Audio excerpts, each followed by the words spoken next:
अमृतवाणी।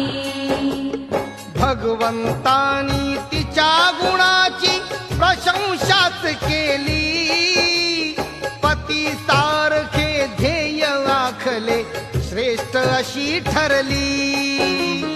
यशोधरेने राहुलाच्या कानी सांगितले, बघ बाळा ते जगत गुरु पिता तुझे आले।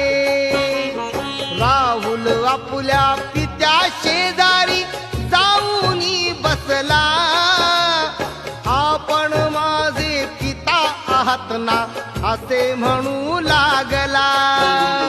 श्रमणा आपली छाया देखील